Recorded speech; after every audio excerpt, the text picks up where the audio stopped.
জাতি এদেশে মানুষ কি চায় সেই প্রতিফলন আমরা ঘটাবো ইনশাআল্লাহ। এই আওয়ামী লীগ কোনোদিন ঘরে বসে থাকবে না। এই আওয়ামী লীগ আপনাদের সবাই নিয়ে চলবে। আওয়ামী লীগ খালি আওয়ামী লীগ না, আওয়ামী লীগ হলে জনগণের আওয়ামী লীগ। জনগণকে নিয়ে আওয়ামী লীগের আওয়ামী লীগের শক্তি কিন্তু ক্যান্টনমেন্ট নয়, আওয়ামী লীগের শক্তি কিন্তু কোনো বাহিনী নয়। আওয়ামী লীগের শক্তি দেশের জনগণ। জনগণের মধ্যে থেকে আওয়ামী লীগ সৃষ্টি হয়েছে। সেই জনগণকে নিয়েই আবার এদেশে যা ঘটাবার তা ঘটাবে ইনশাল্লাহ। একটা বিরাট ষড়যন্ত্রের শিকার হয়ে তিনি এই বাংলাদেশের আন্দোলনের নামে আর যাতে কোনো মায়ের বুক খালি না হয় এই কথা মাথায় রেখে তিনি আপাতত আমাদের দেশের বাহিরে আছেন।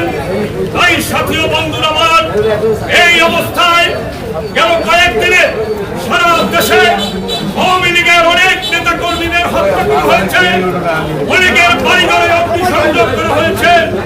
এই কথা দীর্ঘায়িত করবো না, সংক্ষেপে শুধু এটাই বলবো, আমাদের আর ঘরে বসে থাকার সময় নেই।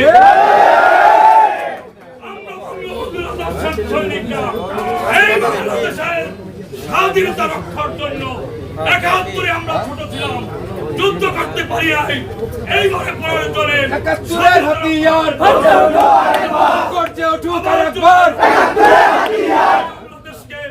এই বাংলাদেশের আবার আমাদের প্রিয় নেত্রী, খেটে খাওয়া মানুষের প্রিয় নেত্রী শেখ হাসিনাকে আবার আমরা সসম্মানে ফিরে আনবো, এই কথা বলে আমি অনুরোধ করব পুলিশ বাহিনীর সাথে এই তত্ত্বাবধায়ক সরকারের যে দূরত্বটা আছে সেটা দূর করে অতি তাড়াতাড়ি পুলিশকে তাদের দায়িত্ব দেওয়া উচিত। কারণ পুলিশ এদেশের মানুষের বন্ধু, সুখ-দুঃখে সবসময় দাবি করেন তারা। কিন্তু আজকে যদি পুলিশ নিষ্ক্রিয় থাকে জনগণ অসহায় হয়ে যায়। আজকে বরগুনাতে লুটপাট, আগুন দেওয়া, ভাঙা দেওয়া হয়েছে, এখন পর্যন্ত যে চাঁদাবাজি চলেছে, এই পুলিশ বাহিনী থাকলে এইগুলো হতো না। শান্তিপূর্ণ আন্দোলনের মাধ্যমে, শান্তিপূর্ণ সংগ্রামের মাধ্যমে জনগণের মনের আশার আকাঙ্ক্ষা প্রতিফলন ঘটুক, এদেশের উন্নয়ন হোক, যে সমস্ত জায়গায় ক্ষতিগ্রস্ত হয়েছে সেইগুলো উন্নয়ন হোক, যেগুলো যে সমস্ত মানুষ এই হতাহত হয়েছেন, খুন হয়েছেন, তাদের আত্মার আমি মাগফিরাত কামনা করি।